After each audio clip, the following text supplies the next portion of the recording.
C'est en décembre 1531, au Mexique, que débute l'histoire de Notre-Dame de Guadalupe. Cela fait déjà 10 ans que les conquistadors espagnols se sont installés sur les terres mexicaines et que le christianisme se répand sur le continent. Juan Diego, un jeune Indien gardien de vaches, s'est récemment converti à la foi chrétienne, de même que sa mère. Tous les deux, ce 9 décembre, se rendent à la messe un peu avant le lever du jour. Comme il arrive au pied de la colline Tepeyac, Juan Diego entend un chant harmonieux et doux et, attiré, arrive devant une nuée lumineuse au reflet de l'arc-en-ciel. L'éblouissant nuage l'appela par son nom et une femme y apparut. Il dira d'elle, une femme merveilleuse de beauté, debout au milieu du nuage lumineux. Ses vêtements resplendissaient et prenaient l'apparence de diamants. Les cactus, les nopals, toutes les plantes qui poussent là paraissaient transformées en gerbes d'émeraude, et les troncs d'arbres et les branches semblaient faits d'or poli. S'adressant à lui dans sa langue natale, la femme lui demanda « Va trouver l'évêque de Mexico. Dis-lui que je t'envoie pour l'informer de ma volonté. Raconte-lui les merveilles que tu as vues et entendues. Je veux qu'on me bâtisse une église en ce lieu. Moi, ta pieuse mère, je montrerai ma compassion pour les Indiens. Ici, leurs prières seront écoutées, et ceux qui m'implorent, je les consolerai. » Juan Diego, obéissant, partit immédiatement voir Monseigneur Juan de Zumarraga, premier évêque du Mexique.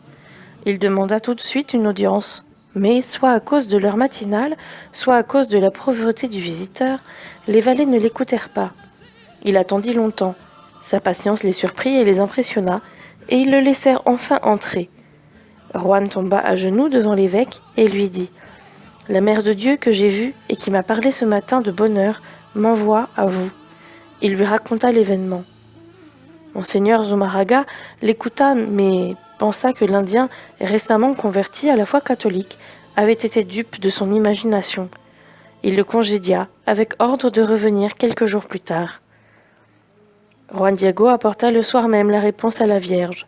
« Il m'a fallu attendre longtemps, je vous assure, mais j'ai fini par voir l'évêque et lui ai communiqué vos désirs. Il m'a attentivement et aimablement écouté, mais d'après l'interrogatoire que j'ai dû subir, j'ai tout lieu de penser qu'il ne m'a pas cru. Il tient à se renseigner sur mon compte et à examiner la chose avec lenteur. À l'entendre, c'est moi qui veux une église et non pas vous. Envoyez-lui une personne qui ait plus de prestige que moi. » Notre-Dame avait laissé parler l'Indien avec une grande bonté. « Cher enfant, lui dit-elle, je ne manque pas de serviteurs. J'en pourrais choisir plusieurs qui à l'instant se prêteraient à ma requête, mais il est parfaitement convenable que tout se fasse par son entremise. Je te prie donc, et même je t'ordonne de retourner demain auprès de ton évêque. Tu lui reparleras de l'église demandée en lui demandant que je la veux. Affirme-lui que celle qui t'envoie est la Vierge Marie, mère de vrai Dieu. » Le lendemain, dimanche 10 décembre, Juan Diego va à l'église de Santiago, et après avoir entendu la messe et assisté au catéchisme, il frappait à l'évêché. Après encore avoir attendu longtemps, il expliqua à l'évêque que pour la seconde fois il avait vu la Mère de Dieu au même endroit, qu'elle attendait la réponse, et qu'elle l'avait renvoyé chez lui pour lui dire de bâtir un temple à la place où il l'avait vue et où il avait parlé, et que c'était bien la Mère de Jésus-Christ qui l'envoyait, la toujours Vierge Marie. L'évêque, plus que la veille, s'intéressa à l'événement et posa à Juan Diego toute une série de questions. Craignant malgré tout un dupe, il déclara à l'Indien que son rapport n'offrait pas les garanties suffisantes pour que l'on pût agir, qu'il fallait dire à la dame de donner un signe de son identité et de sa volonté. Juan Diego repartit sur le chemin, et à la cime de la colline, la Vierge l'attendait.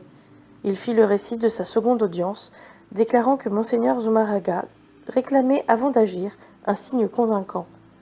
Marie remercia affectueusement son serviteur et lui dit de repasser le lendemain chercher le signe en question.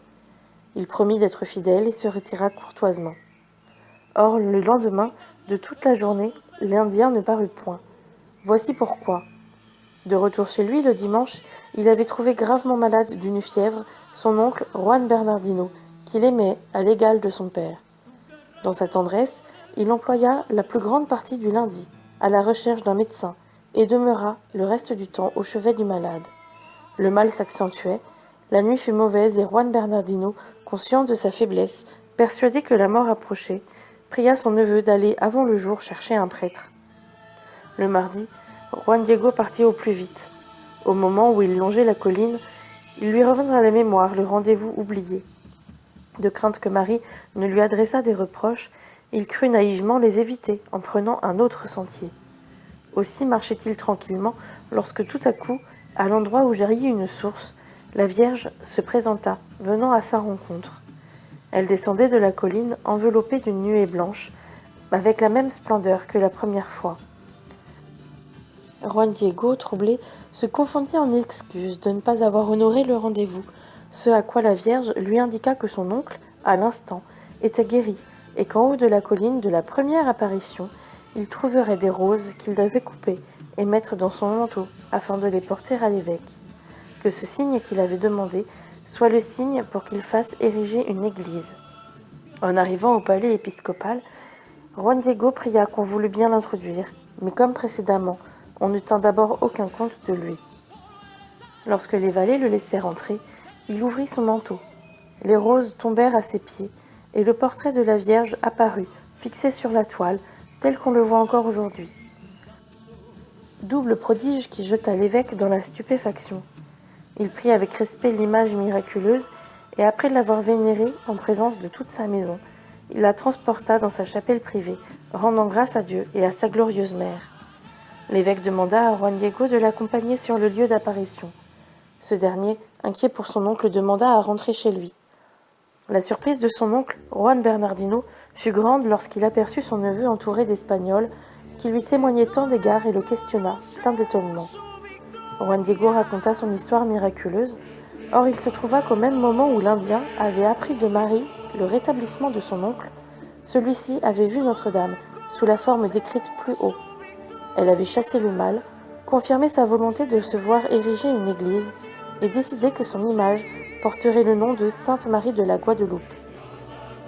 Le bruit du prodige se répandit promptement, toute la ville accourait pour honorer le tableau miraculeux.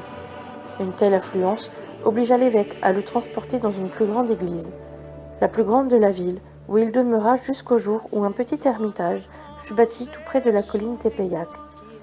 Une procession y conduisit l'image sainte avec la plus grande solennité.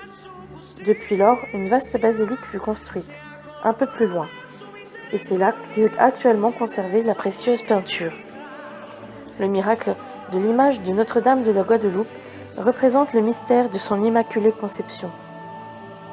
Guadeloupe, fleuve de lumière, nom merveilleusement choisi, car c'est bien la lumière que Marie apportait à la nation mexicaine.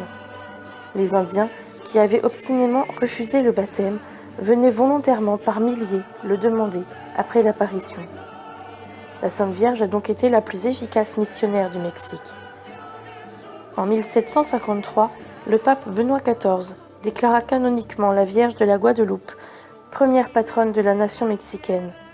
Le pape Pie X la déclara patronne de toute l'Amérique latine. Le manteau de Juan Diego, appelé tilma, est toujours visible.